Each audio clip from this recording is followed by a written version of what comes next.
Yo,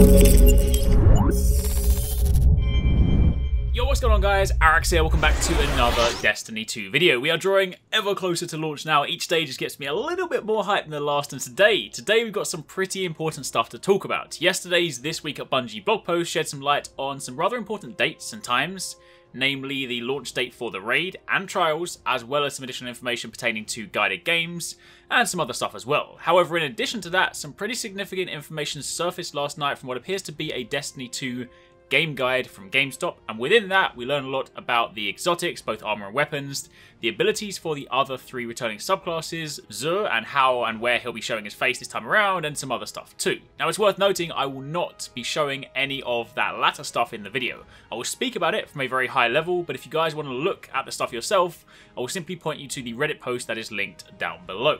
We're going to start the video with all the important official information, raid and trials dates and the like, and I will then forewarn you before I speak about the other stuff, so if you want to avoid any spoilers, then you're safe for the next, say, 3 to 4 minutes, and then after that I will warn you and let you guys know that if you want to stop watching, that's when you should do so. Of course, if you do enjoy this video, then a like would be super appreciated, and be sure to comment down below if you guys have any questions. Now, to begin with, let's talk about those all-important dates. Of course, next week, September 6th, Destiny 2 launches on PS4 and Xbox One. Bungie have confirmed that Destiny will be a rolling launch, meaning that it will go live when it's midnight in your respective region. The only one exception to that rule, of course, is that when you're in America, it'll go by Eastern Time. So when it is midnight Eastern Time, then the game will be open for the entirety of America. So if you guys are in Pacific, then you just want to work out what time it is Eastern. Either way, that essentially means that New Zealand and Australia will be the first, but fret not, even with that head start, there is still going to be plenty of time to prep for the raid. September 13th is the next date you want to put in your calendar.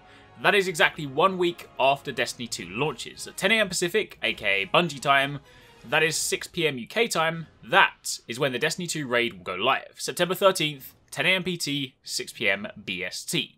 In addition to that, in keeping with the Destiny tradition, weekly resets will once again take place on Tuesdays, so with the raid launching on a Wednesday, that means you'll have a day of reset to dive back into the Nightfall, try and grab some more rewards to power you up even further before the raid the next day. Bungie haven't said yet what the power level will be for the raid, but I imagine they'll share that with us on next week's blog post so that we know if we're on the right track the following week. With that in mind, I want to once again remind you guys of what Mark Noseworthy said: you won't have to have your best gear equipped in order to get useful drops from engrams. So while you're playing, you'll be able to freely decode them without having to worry too much about stockpiling them until a time where you have better gear. In fact, the blog post actually went a little deeper to explain this new system, so here is what they had to say. Rewards determine their power at the time that they are earned. This means that when an engram drops in Destiny 2, it decides its power at the time it drops. Also, when we roll rewards, we look at your character's level and your best possible gear to determine the power of the reward. This is true for Crucible, end of match rewards, engram drops, strike rewards, etc. Note that some sources can still produce better gear than others. Once you're exploring the endgame content, look out for powerful gear rewards in the tooltips if you're hunting for the best drops. That powerful gear he's speaking about is something like this. See in the milestones tab, some of them have engrams as rewards, but this one specifically calls out powerful gear. In addition to that, a note on actual engram contents. While engrams do set their power at the time they drop, they don't roll what they contain until the moment that you decrypt them. As a result, best possible equipment can't use their contents in its calculations. And as for those of you guys looking for a bit more clarification, this is an official screenshot from the Bungie blog post that shows the new engram screen. You'll notice that the engram lists the power right there. That is the number that rolls when it drops. So instantly, at a glance, you'll know the sort of power the items will be dropping at based on that. The screen is also pretty cool itself, since it shows that our engrams will now have a dedicated location, as opposed to clogging up our character screen. Plus, there's a location below for consumables, which I assume will be shaders, gear mods, weapon mods, the like. But anyway, jumping back to the dates for a moment, the raid, September 13th, 10 AM Pacific. Meanwhile, Trials. Trials returns that very same week on September the 15th. It's worth calling out that they are still referring to it as Trials. The rumours from a while ago suggested Trials of the 9, and the recent audio files all but confirm that, but since we haven't had any details on exactly how the mode will work this time round, other than the obvious change to 4v4, then I'll keep that brief for now. Again, that is something I'm sure they'll shed light on during next week's Bungie update, so that we can make sure we're prepped for the event the following week. So for the time being, just mark those in your calendar. September 6th, Destiny launches midnight in your region, unless of course you're in the States, in which case you want to go by midnight Eastern Time. September 13th for the raid at 10 AM Pacific, and then 2 days later for Trials, September 15th at 10 AM Pacific. Of course, if you're raid ready by Wednesday, then you'll also be trials ready by Friday, since they're both endgame activities and will require you to have the best gear equipped. Now, in addition to that, some information on guided games. I'm sure you're all familiar with the term by now, but guided games is the quote-unquote matchmaking feature for high-level content in Destiny. However, given that the success of guided games hinges on there being enough fully formed clans that are willing to help those solo players, they have plans to roll these features out in a gradual way so as to ensure the best possible experience and also ensure that the queue times aren't too long. Here's what they had to say. For guided games to have a successful launch, we need time for enough players to form into real clans to be ready to guide other guardians. If there are too many solo seekers and not enough clan guides, the queues for matchmaking will be quite long. Therefore, we're going to roll out guided games as a limited access soft beta, where only a select number of players will be able to use guided games for the Nightfall on the 12th of September. This will allow us to slowly ramp up players over the course of September and allow clan populations to grow so that everyone has a great experience.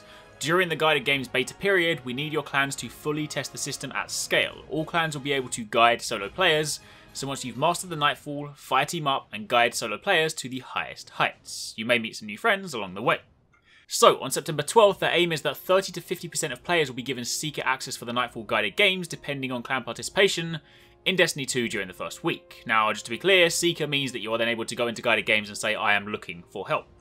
Meanwhile, by September 26th, they're aiming to have 100% of players be given Seeker access, so the system will then be open to all. Of course, on September 12th, the focus will be for the Nightfalls. Meanwhile, on September 26th, it will then be open for the raids. Now, that does of course mean that not everyone will be able to use it on day 1 of the raid, but since a lot of clans will likely be learning the raid themselves during week 1, then I imagine it's not going to be too big of an issue. I imagine most clans won't begin opening up their groups until they themselves are familiar with the raid enough to help Sherpa other people. But either way, that's their plan, so it'll roll out gradually throughout the first month, and by September 26th, it should be available to everyone. They haven't said how they are going to determine the people they choose, they've just said it'll be going out to a select number of people. Now, one final thing before I move on to the second part of this video, it seems like the Rockstar Energy Drink portal has gone live. I've linked it down below, but it also shows the gear that we can get from it. For those of you guys that missed it, then Rockstar cans have promotional codes on them, and they can then net you some in-game gear. I doubt it will be powerful gear, since that would be borderline pay to win.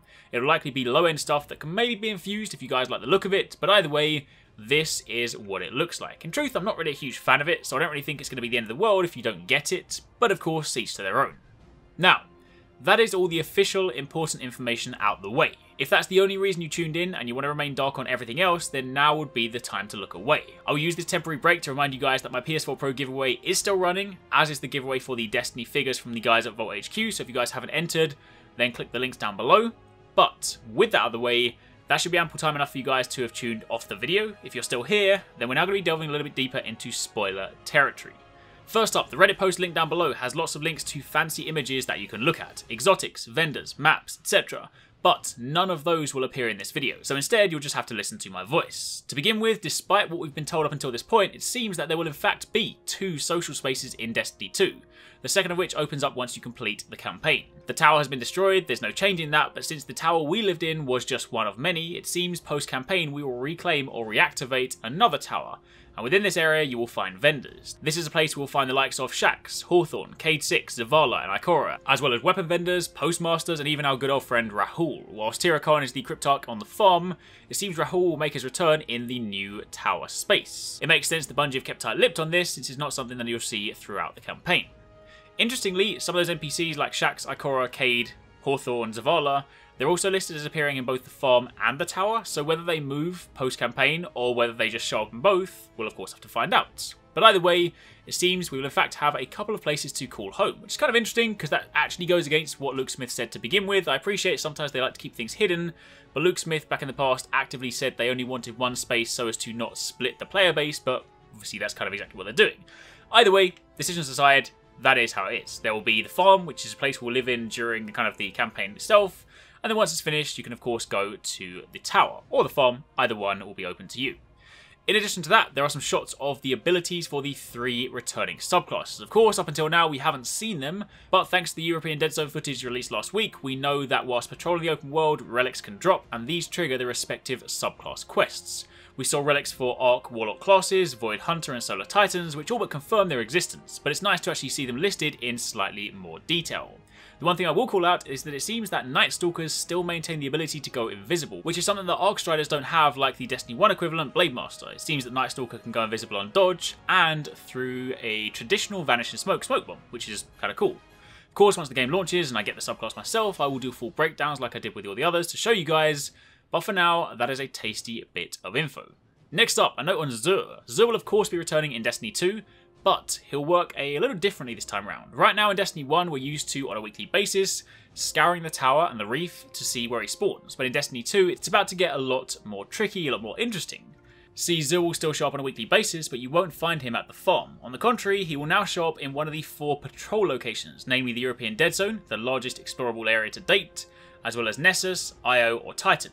Since we know that vendors can exist in the open world thanks to the EDZ footage we've seen, we know each location has a vendor with their own reputation, but now Zur will show his tentacle face somewhere too. Now this means the hunt for Zur is genuinely going to be a proper hunt. I mean, I'd like to think they put him somewhere obvious and not deep down in some kind of lost sector cave, but given how big these zones are and how many different places he could show up, it's going to make the search for him that much more exciting. In addition to that, he will no longer accept strange coins, but he will instead accept legendary shards, so that is going to be his currency of choice in Destiny 2. Moving on from there to exotics, the full exotic list, or at least what appears to be the full exotic list. There could of course be some hidden ones tied to time-gated quests like before, but based on the guide there seemed to be a healthy blend of both new and returning exotics.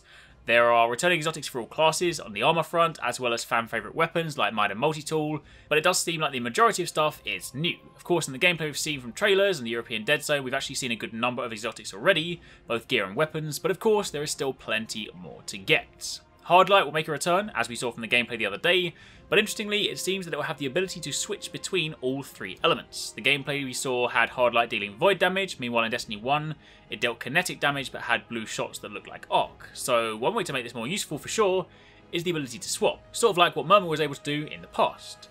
Also, it seems that this weapon, the exotic microphone rocket launcher, is actually called the Ward-Cliff coil, not the Ward-If coil as we thought from the Luke Smith interview the other day. It seems like it wasn't kind of clearly said, didn't really hear it properly, but yes, the name for this is Ward-Cliff coil. So there you have it. Like it or not, that's what it's called.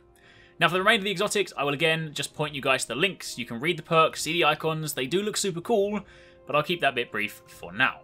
Lastly, it seems there will only be 5 strikes and around 17 story missions, but I imagine some of those missions may well be pretty meaty, since from what we've heard from interviews and articles, it seems like we might be able to get a good 20 hours out of the campaign. It's possible that also includes adventures and other kind of post-game activities, but it seems like there's still going to be plenty to explore. But for the time being, I'm going to wrap it up there. There is a ton more stuff to go over, but without physically showing you guys the images, then it's a little bit harder to talk about. And in truth, it'll just be nice to try and discover some stuff for ourselves in-game anyway. So, the links are all down below for those of you guys that want to go deeper, but if not, then this video will have given you the high-level information on some of the new stuff, as well as all the relevant dates for the important end-game activities. If you have any questions, by all means drop them down below. Let me know what you guys think of all of these different changes. And thank you very much for watching. Take it easy. Catch you next time. Peace out.